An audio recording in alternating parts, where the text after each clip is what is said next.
Hello, welcome back to the Villa View. I'm really having to rack my brains to think what show it is we're doing. Really weird to be doing a post-match point on a Wednesday at 5 o'clock, but that's what we're here to do as Aston Villa beat Fulham 1-0.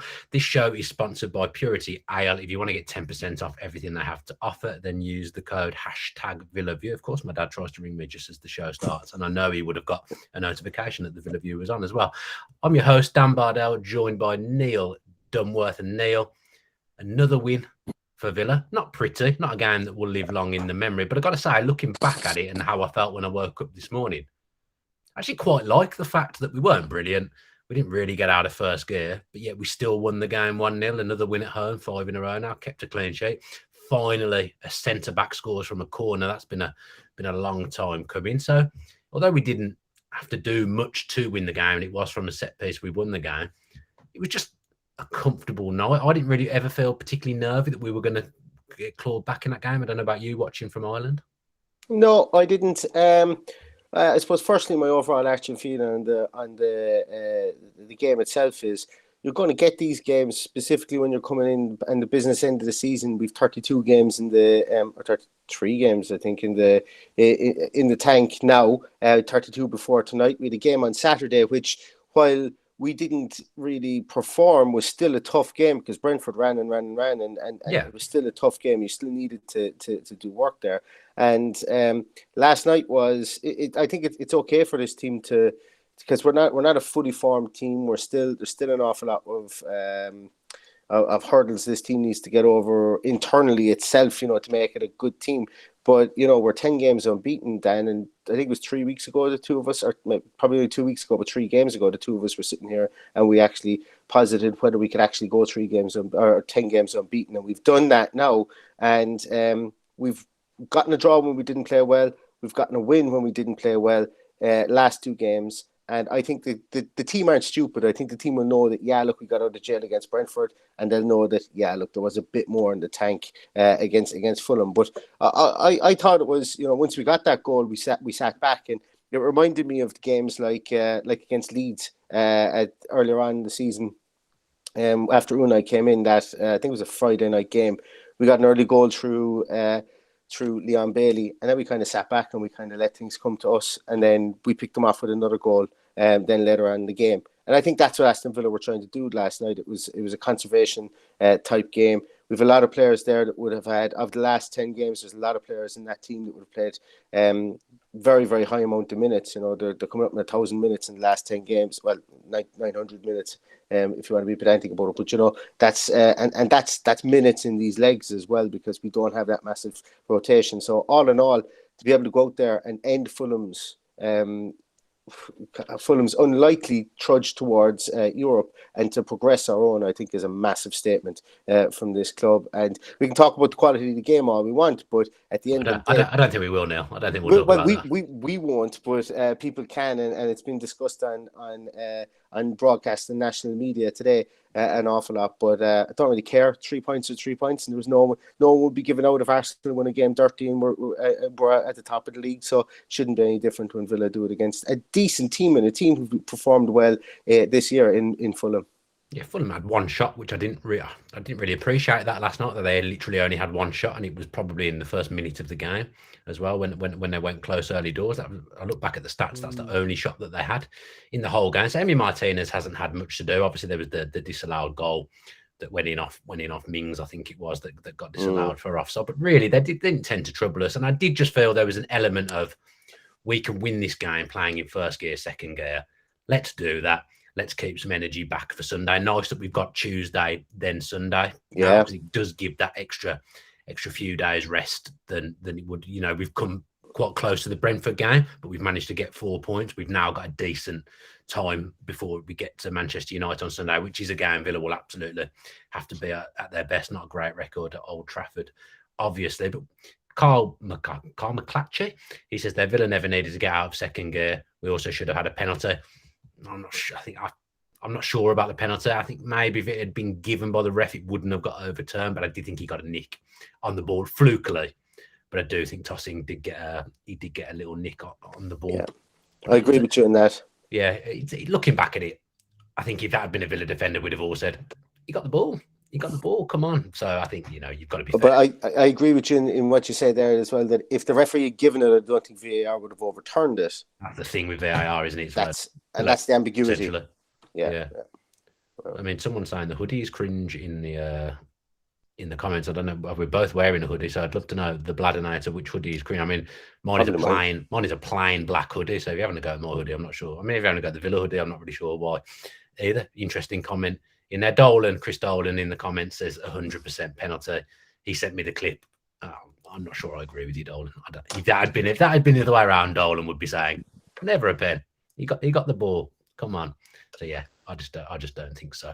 But I've said it's a comfort. When the biggest takeaway for me is that a centre back has finally scored off a set piece. McGinn had a few goes, crossing the ball in from the corner, and the third time Mings gets on the end of it and kind of loops it in, and you could kind of get a sense with Konsa and Mings' celebration that something had happened, the way they were speaking to each other, and then you find out afterwards that Emery's challenged them basically to get on the score sheet. And what Unai Emery wants at the moment now, Unai Emery gets. And you could tell by his celebration as well. I mean, he was giving it stacks on the touchline last night, Unai Emery.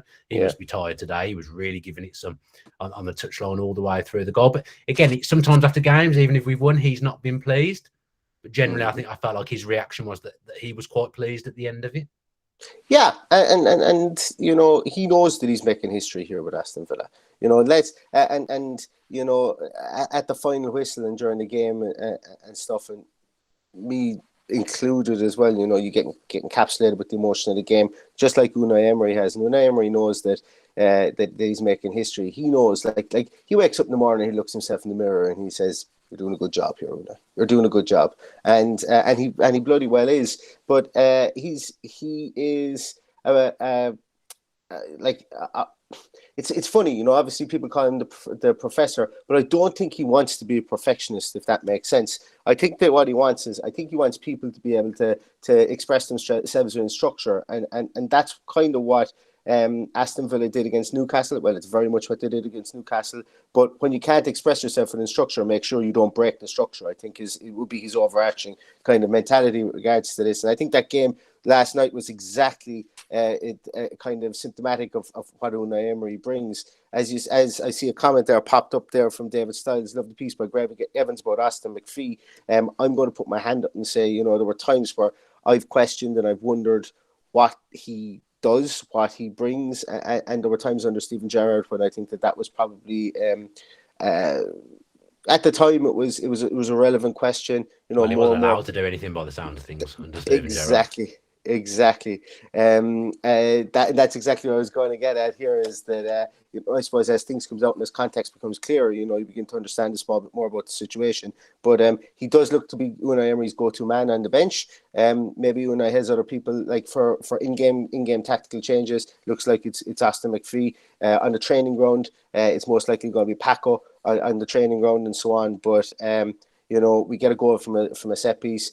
I must say our set-piece deliveries last night from both McGinn and Douglas Luiz were pretty good. They were really good. Like, they were on the money. They have been for weeks, in fairness. Yeah. We haven't had joy off it, but even some of the little routines that we come up with and stuff, even if they don't work, you can see that something's been happening. I thought the stick he was getting at the start of the season was really harsh. You can't blame the set-piece coach every time you concede a goal from a corner. It's just It's not their fault. It's just not possible. But we've scored some goals since he's come in off Austin McPhee's set pieces. Yeah. We've scored some really good goals from them. So I think he deserves a lot of credit for all the people that would have been having a go at him at the start of the season. You absolutely should be giving him credit now for what they're doing. He seems like a real trusted member of that backroom staff. Seems like his responsibilities being greater under Emery. And if Unai Emery trusts him, then we should trust him. At the moment, Unai Emery could do anything. He could put Tyrone Mings up front for a game, and I would say, I'm just fine. If that's what Unai Emery thinks, let's go with it, because the man is a genius. It might be the only way Diego Carlos gets back in the team, the way that partnership is played. Oh yeah. Got to say, Konsa and Mings, that they deserve credit for turning it around as well. I was definitely doubting them as a partnership at the start of the season, as much as I have always been a massive advocate for Tyrone Mings and have always loved him and defended him. Konsa, I was starting to be on the wane for. I was thinking, I'm just not sure it's working. I think it needs freshening up. But as a pair now, you can't change that. You just cannot change it, and we won't change it barring injury going into the rest of the season. There's absolutely no reason to break that partnership up at all, especially even with a 25-30 million pound centre back sat on a bench. You do not break that centre half pairing, because our clean sheet record as well, bordering on ridiculous. Everything's bordering on ridiculous at the moment. We're fifth, 8 wins out of 10. We only conceded 2 goals from open play in that run as well. 3 goals in total. 3 goals in total. One of them was a joke penalty at West Ham. Philip Richards is saying here, if results go for us tonight, I feel quite positive we can finish 7th at worst this season. I feel the same, because 7th will get you Europe now as well. We know that after the FA Cup weekend. The fact that we're sat in 5th with teams have got games in hand around us, but they haven't won those games in hand yet. We're the ones in possession of that place in the table. It's absolutely astounding that we are there, especially, as I say every week, given the head start that we gave absolutely everyone in the league against us. That league table, we couldn't have dreamed of being 5th after 33 games. I still look at it and think, how are we 5th? How have we scored the same amount of goals as Manchester United when we couldn't score a goal at the start of the season? Declan O'Donoghue's asking, do we think 4th's possible? I don't think 4th is possible. We would need United. We would need to beat United at the weekend, and we would need them to go on a hell of a drawing spree, I think, because I don't see them losing many games between here on out. Look, a boy can dream, Declan. A boy can dream, and I certainly we're all dreamers until it's mathematically out of the equation. I think it's right to dream with regards to that. But anything from here, genuinely anything from here on is gravy.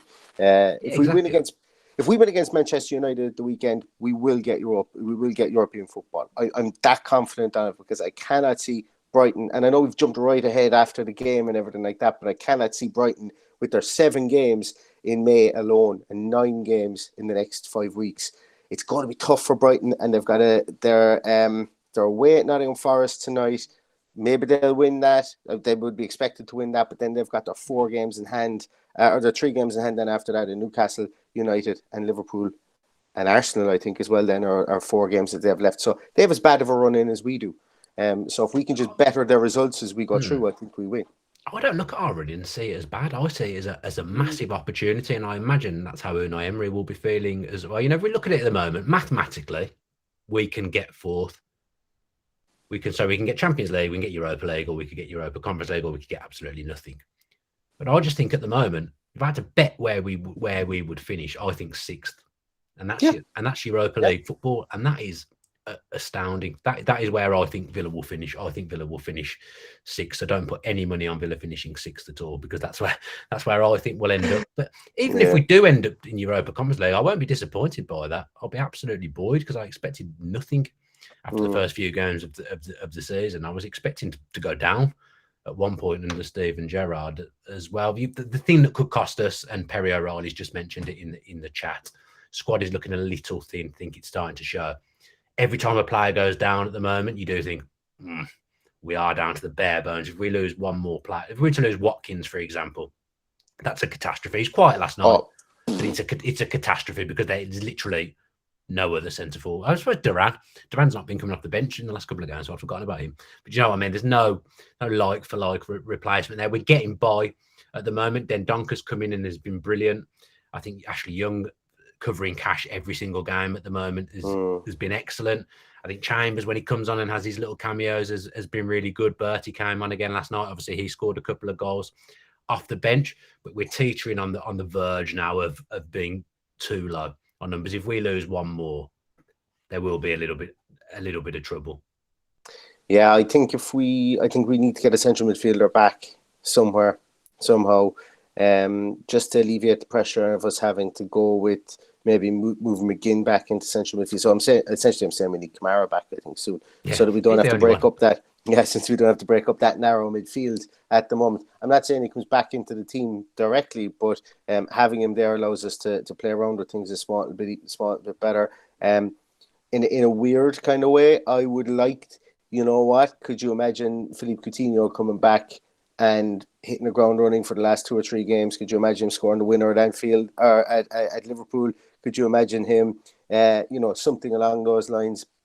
Not hopeful of the situation, but I do think that if he comes back, he may have a bigger input to the run-in that we have than maybe a Leon Bailey will coming back from injury as well. So I think maybe something in a more attacking sense like that would be good, because Buendia, for all the work that Buendia does, and I'm a defender of Buendia specifically because I know that he's getting a couple of kind of side eyes. And look, he's not exactly playing out of his skin, don't get me wrong, but I'm a defender of him from his work rate point of view. But, having somebody that we could have a like-for-like replacement in there, obviously not a work rate guy, but somebody who can come in and move the ball around, and was looking really, really good for 20, 30 minutes off the bench when Unai Emery first came in, and Philippe Coutinho. It's unlikely we see him back anytime soon, but that would be a real shot in the arm, I think. And I didn't think I'd be saying that at the turn of the year. But any kind of player that we get back now, I can see a viable positive towards it. Because as I say, a lot of the players that are out, we have like for like replacements in there at the moment, but we certainly don't have any like for like replacements for the replacements that are in there, if that makes sense. Yeah, so anyone we get back is else. a big plus. Yeah, everyone we get back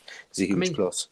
I don't. You say about the side eyes towards Buendia. You can't have got anyone at the moment. They are all playing out of their skin for this football club. They are all playing for that badge every single week. Some of them, like you say, have clocked up an amazing amount of minutes in the last month or so. And they've been having to be rolled out every single week. Some of them having to play 90 minutes every single week because there is no other option. These players are giving everything for Villa. So I think you can forgive people an off game or a game where they don't make an impact at the moment, because every single one of them, they've all been superstars for week. Anyone that's ever come in and played for Luca Dean came on against Brentford. Excellent little cameo from him, and he helped see the game out last night to give Moreno's legs a rest. Like I say, Callum Chambers is coming on and playing right back. He's come on and played defensive midfielders, right centre back. He's come on and played various points in recent weeks. Every member of that squad at the moment is vital, coming in and helping us get over the line. And that's what they're doing, and that's what they did last night. We just got over the line. We did absolutely what we had to, and we got over that line. And for years we've lamented Villa not being able to win games ugly and things like not being able to see games out. I wasn't really worried last night at the end of the game, because I've just assumed now that under Emery we'll see games out, because that is what we've done every single time we've been in a winning position or in a drawing position. There's been no late horror shows from Villa like there always has been over the years. I feel very, very comfortable sat in my seat that we'll see games out. It's a wonderful, wonderful feeling. And the players didn't make too much of a big deal about the win last night, which when they came up to the crowd at the whole end at the end, which I like as well, because it kind of they're kind of saying this is business as usual. This is what we do now. Another big game on Sunday. We go again and we try and beat Manchester United. And I think Man U at the moment, they've got a few injuries. They've had to play a hell of a lot of games at the moment. It's an opportunity for Villa to go and do something on Sunday. And I'm excited for what kind of plan Emery has for that game, because we saw the plan against Newcastle where we blew them away. Last night was a very different plan against Fulham, playing in first, second gear, but seeing out the game and being relatively comfortable and winning it. I'm looking forward to seeing what he comes up with against Manchester United. Maybe we can get one or two back, even on the bench, even just having Cash back at the moment and giving Young a little bit of a rest. But he's been excellent. I can't knock Ashley Young. He has been absolutely superb this all through the season. Ashley Young has been superb. It defies science that he's doing what he's doing at the moment. I need to apologise to the guy who wasn't criticising our hoodies now. He was criticising Emi Martinez's hoodie in that Premier League interview. Was a pretty question. I can't say anything. I wear some proper Larry clothes. I was actually looking at Emi Martinez's hoodie and thinking, oh, I like that.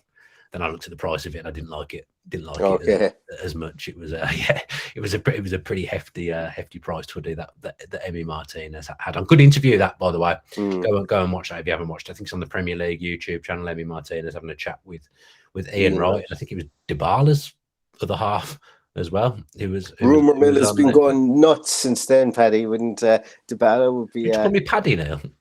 Did I call you Paddy? You did call me Paddy. I'll take it as a compliment. You've obviously felt that comfortable with me that you've called me Paddy. It's been a long day. Yeah, it's been.